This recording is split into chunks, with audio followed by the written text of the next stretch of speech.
Hey everyone, welcome back to my channel. Today in this video, I will discuss about third generation of computer.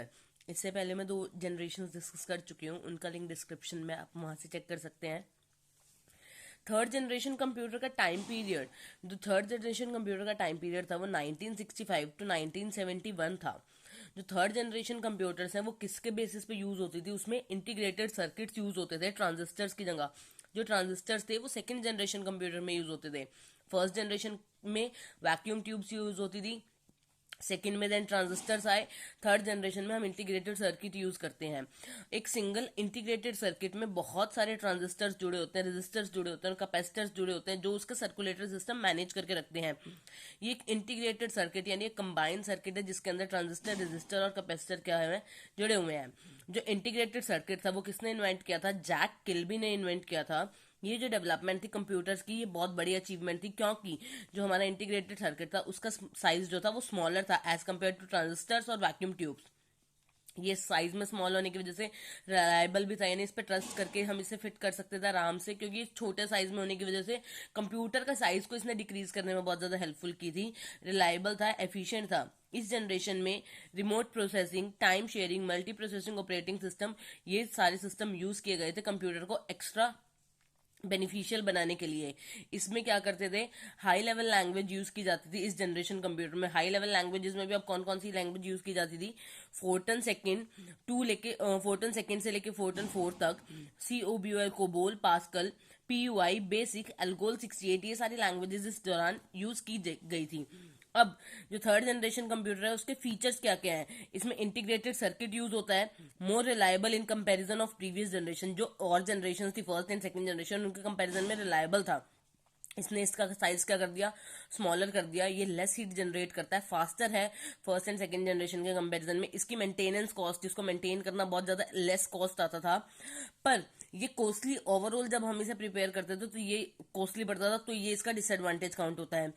Air conditioning needed, इसको air conditioning की requirement थी, तो ये भी इसका disadvantage है. Consume laser electricity है, less electricity के बेसिस पे चलता था, तो ये इसका एडवांटेज है.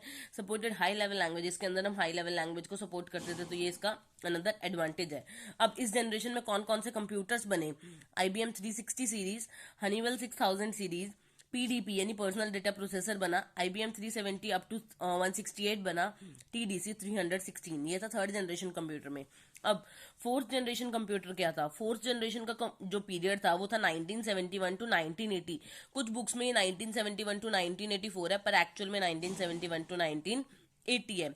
The computer fourth generation use, अब थर्ड जनरेशन ने क्या यूज किया था? इंटीग्रेटेड सर्किट यूज किए थे. कंप्यूटर ने फोर्थ जनरेशन वाले ने क्या किया? इंटीग्रेटेड सर्किट तो यूज करें, पर लार्ज स्केल इंटीग्रेटेड या very large scale integrated circuit use करें, जिनमें क्या होता है, more than about having 5000 capacitors, जिसमें 5000 से ज्यादा कैपेसिटर्स आ सकते हैं. उसमें हमें इंटीग्रेटेड सर्किट वाले में थर्ड जनरेशन में हमें क्लियर नहीं था कितने कैपेसिटर्स आते हैं, पर इसमें अराउंड 5000 कैपेसिटर्स आते हैं.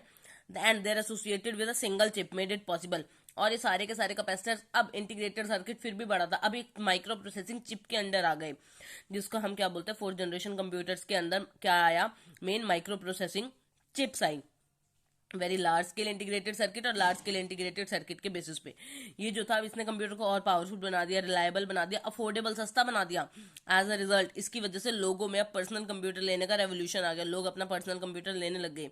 इस जनरेशन में time sharing, real time, network, distributive operating system, ये सारे यूज कर गए. इसमें जो हाई लेवल लैंग्वेजेस यूज की वो क्या क्या यूज की गई? C++ एंड डी बेस, ये सारी लैंग्वेजेस इस जनरेशन में यूज की गई थी. ये माइक्रो प्रोसेसर यानी एक चिप के फॉर्म में हमें दिखा रखा है. अब फोर्थ जनरेशन के फीचर्स क्या क्या है? LSI and VLSI technology are use, यानी large scale integrated circuit and very large scale integrated circuits use किए गए. बहुत ज्यादा चीप था, पोर्टेबल यानी इजी टू कैरी था, एंड रिलायबल, ट्रस्ट वर्दी था. यूज ऑफ पर्सनल कंप्यूटर में लोगों ने इसे यूज करना स्टार्ट कर दिया. Very small in size, pipeline processing यानी छोटे से छोटे पाइपलाइन में भी यूज हो जाता था. इसको एयर कंडीशनिंग की रिक्वायरमेंट नहीं थी. अब इस जनरेशन में इंटरनेट की टेक्नोलॉजी क्या की गई? इंट्रोड्यूस की गई. Great development in the field of network बहुत अच्छा करा गया, कंप्यूटर्स को कनेक्ट करके एक दूसरे से. डेटा शेयरिंग ईजी हो गई. कंप्यूटर्स बिकम इजीली अवेलेबल, अब कंप्यूटर इजीली मार्केट में अवेलेबल होना स्टार्ट हो गए थे. फोर्थ जनरेशन कंप्यूटर्स के कुछ example: DEC10, star 1000, PDP-11, CRAY1 super computer and CRAY-XMP super computer. ये था फोर्थ जनरेशन कंप्यूटर के बारे में। अगर आपको यहाँ तक कुछ डाउट है तो आप मुझसे पूछ सकते हैं कमेंट सेक्शन के थ्रू। फिफ्थ जनरेशन कंप्यूटर मैं नेक्स्ट वीडियो में डिस्कस करूंगी, उसका लिंक मैं आपको डिस्क्रिप्शन में दे दूंगी, आप वहां से चेक कर सकते हैं। Stay tuned for more videos and thank you for watching this.